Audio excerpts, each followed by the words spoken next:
Hello everyone, and welcome to my General Hospital official YouTube channel. I hope everyone is having a wonderful day. Before we begin, please hit the subscribe button and give this video a thumbs up. The conversation, character growth, and relationship building in this week's General Hospital episodes were all really strong. That's not necessarily a negative thing, though, because I found myself interested in nearly every plot and didn't want to skip any of the scenes. The ABC soap opera feels novel and entertaining to watch these days, thanks to the new author's approach. However, we're still confused by a few people and interactions. When John confessed to Anna that he was keeping information against Carly on Jason's head, I wasn't the least bit shocked. Since Jason would only work for the government to save someone he genuinely cares about, I have considered as much in my last two columns.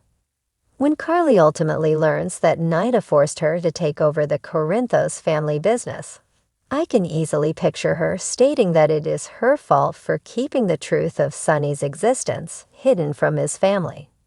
Unless there's another entirely distinct reason for these violations.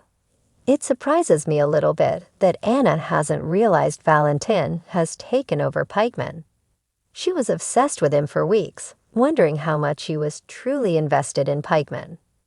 Only this past week, John expressed his disapproval of Anna's involvement in the probe because to her connections to the WSB, which date back to Pikeman's employment there in the 1980s. There you have it, a major hint. Who else was there besides Anna? Anna questioned Brennan, who was great to see again, about who was now in charge of Pikeman in Friday's episode. Once more, the evidence about not only the current show's leader, but also the previous one is there in front of her. She said that Brennan was compensated for the botched operations, and that the money that vanished at the time was probably used as a down payment for a contract with Pikeman. What member of the WSB would be in favor of the group collaborating with another that deals in terror weapons? Who would have the authority to compensate Brennan?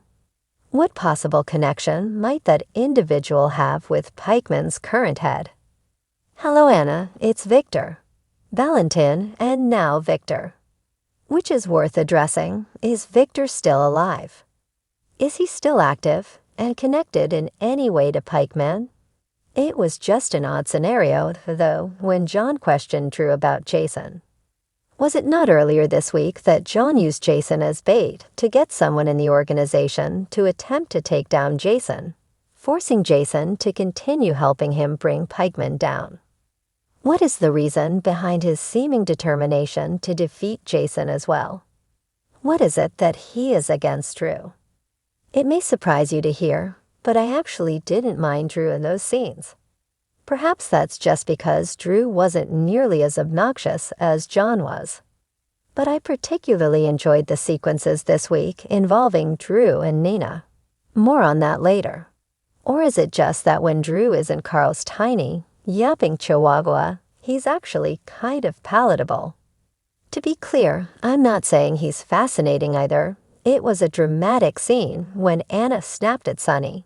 But I can't help but worry if, when the truth about Valentin's drug use is revealed, she will come to regret him. In relation to his medications, many fans continue to believe Ava may be involved, and the program appeared to support that belief somewhat.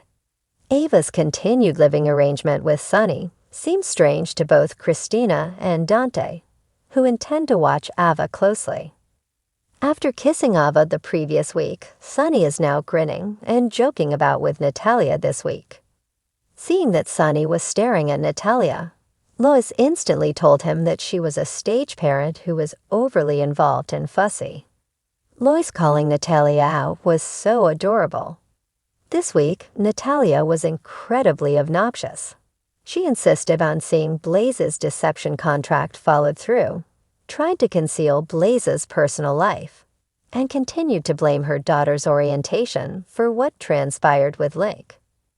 Like a mother and daughter, Brooklyn let Natalia know that she would not get along with Sonny if she meddled in Blaze and Christina's romantic relationship. Furthermore, she would better keep an eye on it since Sonny is no longer taking his medication this week. Just as obnoxious, Sonny ruined my life routine became even worse. I thought it was hilarious that Christina, after everything Sonny had done for her over the years, called Joss an ingrate. Even Carly had to remind her daughter that this anger was not helping her, as Molly also chastised Joss for worrying her expectant sister. Furthermore, she mistreated Dex by tossing his order of a burnt grilled cheese at him after finding out he was going to be a police officer. When Karen could have gone manly and insisted on speaking with a manager, Dex was the stronger man. Dex, just go. You should feel lucky that you no longer have to deal with Joss. Trissy has been really successful lately. Who knew Stella and Tracy were the buddies we didn't realize we needed, but are here to have, first of all. Given that they both have no filter and speak their views, they ought to have a great time together. It was a lighthearted and unexpected revelation from Tracy to congratulate Gregory, even saying he was pleasant on the eyes. It was funny how he called her a vixen. As his ALS is developing more quickly than anticipated, we realize that even though she is connecting with him, his time will not last long. This narrative is going to be quite painful. Finn keeps bringing up his former neurology buddy from Doctors Without Borders, and some viewers are still hoping he was misdiagnosed. Then there was the incident in which Tracy saw Cody without a shirt in the stables. That really agitated and couldn't speak to him until he changed. Observing Tracy's more playful side has been enjoyable. She also instantly refuted Cody's absurd moniker for her, Matriarch Quartermain, which I really liked. Go on, Nina. Many people have recently advised Nina to move on from Sonny. About a week ago, Valentin attempted to persuade Nina to move on, but we now know why he also claimed that he wasn't deserving of her, just like Sonny wasn't, because he's attempting to win over her soon-to-be ex. Maxie also expressed her desire to be with the old Nina, rather than the one who devoted her entire life to being Mrs. Sonny Corinthos. There's still a part of me that believes Sonny will regret excluding Carly, Jason, Nina, Michael, and others from his life, once his medication problem is resolved, and he can think normally. He may even utter the words, "What the hell was I thinking with Ava?" However, Nina might have moved on by the time that occurs. The dialogue that Drew and Nina had was enjoyable, well-written, and acted. Again, Drew is awk when he's not too busy being Carly's biggest fan. I appreciated Nina bringing the SEC accusations right back to Drew, even though he and Carly seem more intent on blaming her for turning them in than for what they actually did. Nina blamed everyone for her problems and never took responsibility for them. Drew told her to quit focusing on the wrong things and stop looking for retribution. I thought that was a great way to get revenge. I truly appreciated what he said. To be honest, I thought they were going to kiss or do something more during that exchange. Given that they intend to carry on collaborating, it might eventually occur. Stranger things have happened. Nina said in response to his remark that perhaps they could learn to collaborate. Though mostly on a platonic, professional level, I'm curious to see where things between Nina and Drew go.